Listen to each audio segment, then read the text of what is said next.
everybody, Dog8798 here. This is my review of the live-action Dragon Ball The Magic Begins film, which I think came out in the late 80s. I really don't remember, and really don't care. But I first heard about this film in 2006, and at that time, I was hugely into Asian cinema, and at that time, that's when I was still dreaming about a live-action Dragon Ball Z film. And it turns out one was already made years ago. Well, it's a live-action Dragon Ball film. So I saw it 3 years later in 2009, and I enjoyed it. I loved it. This was an awesome film, and I think they did a real good job for a low-budget flick. For some odd reason, I'm a sucker for these B-movies. I love B-movies like this, Arena, Masters of the Universe, Eliminators, films like this. And this film was awesome, man. This film was awesome. I love the martial arts action. I love the CGI. I thought the CGI was good. The opening scene with the spaceships coming down, invading Earth, and of course, the stunt work and the martial arts was good. The costume design was awesome. The costume design was awesome, and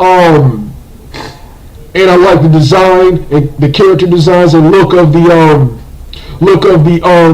characters. And the movie was just downright funny. Gonna start off with the action. The action was awesome in this film. Awesome martial arts action, and I love the way they gather ki in this film.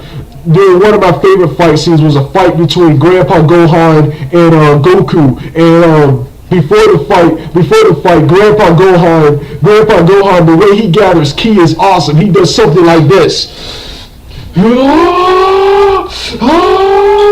He does something like that, and they instantly fly just like Naruto, jumping on the trees, and they do it martial arts like two ninjas and stuff. It was just awesome, man. And then of course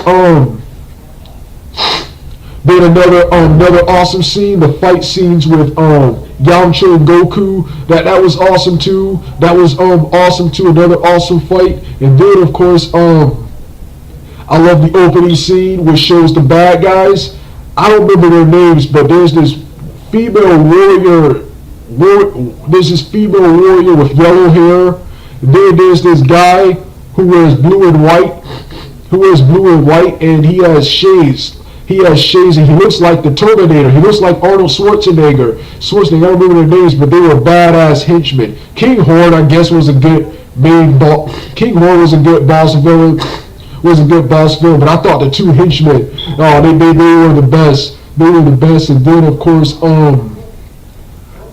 this film was also very, very hilarious, man. This film was everything the Dragon Ball cartoon should have been, but wasn't.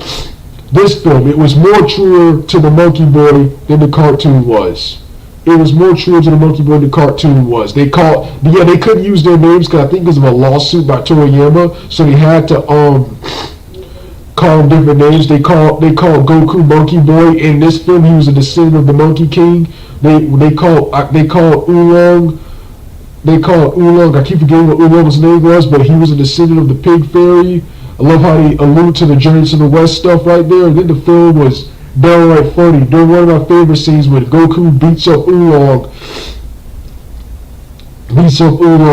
Oolong says, "I will do anything. I will kiss your ass." And Goku says, "I don't like people kissing my ass." That was hilarious, man. That right there was hilarious, man.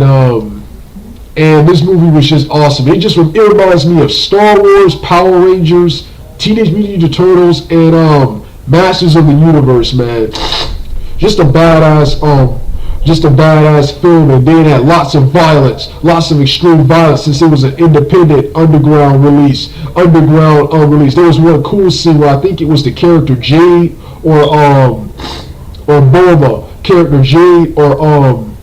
Bulma. They crashed a Jeep into the Arnold Schwarzenegger looking bad guy henchman guy, and he died a violent and gory badass death.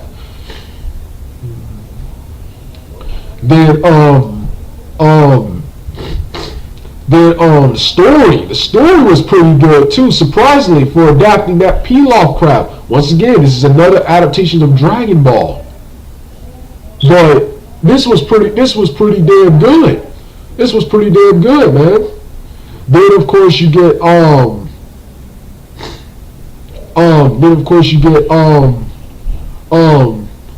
what else in this film? What else was good about this film? So yeah, this was another awesome live action adaptation. I don't have much to say about this film. But this right here just goes to show you that Dragon Ball really wasn't that good. They changed a lot of stuff too. They had Grandpa Gohan alive, just like in DBE. The characters have different names and are more closer to the journey to the West than they were in Dragon Ball. And they have King Horn and them as bad guys. But this was an awesome adaptation of Dragon Ball. It's much better than the Dragon Ball series though. For some reason I thought Dragon Ball is much better live action. That's just me, man. Because this right here was just awesome. Well, alright, Doug, I just want to talk briefly about this film.